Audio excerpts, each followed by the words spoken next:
વાવથરા જિલ્લાના સુઈગામ પંથકના ખેડૂતોને બેવડું નુકસાન। સુઈગામ પંથકના ખેતરોમાં હજી પણ નથી ઓસર્યા પાણી। 2 મહિના વીત્યા છતાં હજી સુધી સરકારે નથી ચૂકવી સહાય। પાક નુકસાની અંગે રાજ્ય સરકારના રાહત પેકેજ પર રાજનીતિ તેજ। ખેડૂતોનું દેવું સંપૂર્ણ માફ કરવા કોંગ્રેસની માંગ। ધારાસભ્ય ઇટાલિયાએ સહાય પેકેજને ગણાવ્યું મજાક।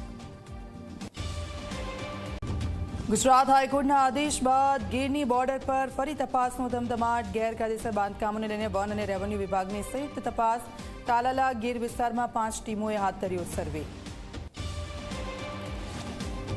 સ્થાનિક સ્વરાજ્યની ચૂંટણીમાં ઈડબ્લ્યુએસ વર્ગના લોકોને 10% અનામત આપવાની માંગ। ઝવેરી કમિશનના રિપોર્ટમાં સુપ્રીમ કોર્ટની ગાઈડલાઈનનો ભંગ થયાનો પાસ નેતા દિનેશ બામણિયાનો આરોપ।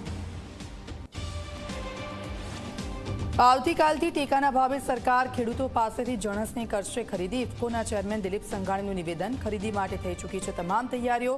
સરકારની સૂચનાનું કરાશે પાલન।